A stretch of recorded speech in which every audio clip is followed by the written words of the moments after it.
Pada penghujung abad ke-16, sisi selatan Pulau Jawa masih misterius. Para kartografer dan perintis penjelajahan pun terkecoh.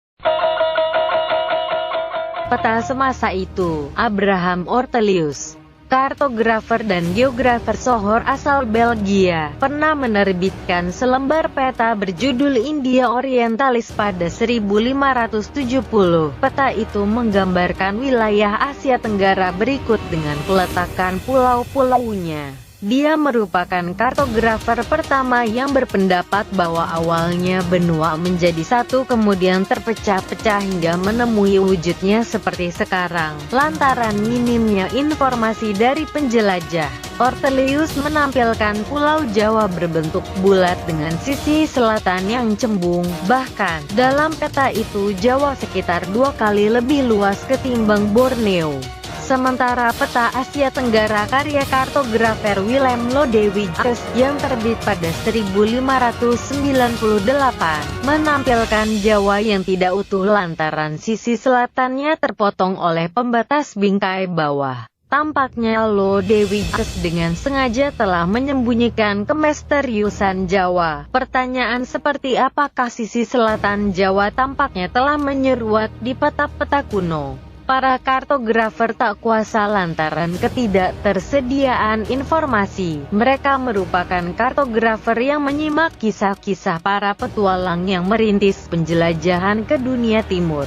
Salah satu petualang asal Venesia yang sohor dan kerap menjadi referensi para kartografer adalah Marco Polo. Dia pernah berkisah tentang perjalanannya pada saat ke Asia Tenggara di abad ke-13. Meskipun banyak pihak meragukan kisah perjalanannya, beberapa kartografer abad ke-16 dan ke-17 tetap menggunakan toponimi dari pemberian Polo. Celakanya, Marco Polo juga memberikan penggambaran yang absurd tentang Jawa, pulau terbesar di dunia. Demikian bentuk Jawa menurut Polo yang berdasar dari testimoni pelaut-pelaut yang tahu banyak tentang hal itu. Para penjelajah Portugis yang menyambangi Nusantara sebelum kedatangan Belanda punya persepsi sendiri tentang Jawa. Berdasarkan kisah penghuni pulau tersebut, mereka mendapatkan informasi bahwa di tengah pulau terdapat gugusan gunung yang melintang dari barat ke timur. Keadaan geografi itu telah menghentikan komunikasi antara kawasan pantai utara dan selatan.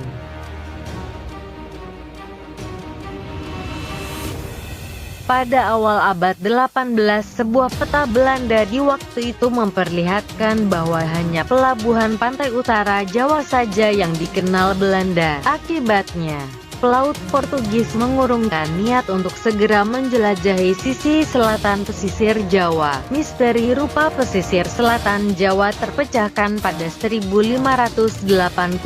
Francis Drake, seorang pelaut dan politikus Inggris yang mengelilingi dunia pada 1577 sampai dengan 1580, berjejak di pesisir selatan Jawa. Usai menjelajahi Kepulauan Maluku dan melewati Celah Timor, Drake dan krunya menyusuri jalur selatan dan mendarat di suatu tempat di pesisir selatan Jawa, tampaknya Cilacap.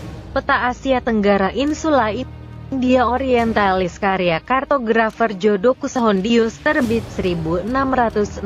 Dalam peta ini Hondius membuat catatan berlabuhnya Francis Drake di Cilacap, menandai berakhirnya teka-teki rupa pesisir selatan Jawa, juga bentuk sesungguhnya pulau itu. Kemudian peta berjudul Insula India Orientalis karya kartografer Jodocus Hondius terbit pada 1606.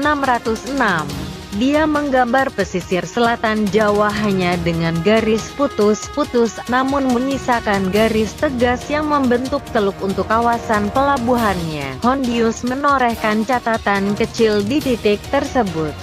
Franciscus Dra. Apulit, yang menandai tempat Drake membuang saunya. Sejak terbitnya peta Hondius itu, misteri rupa pesisir selatan Jawa mulai terungkap. Peta-peta setelahnya memberikan gambaran utuh tentang sebuah pulau yang pernah populer di kalangan penjelajah samudera dengan nama Java Majapahit.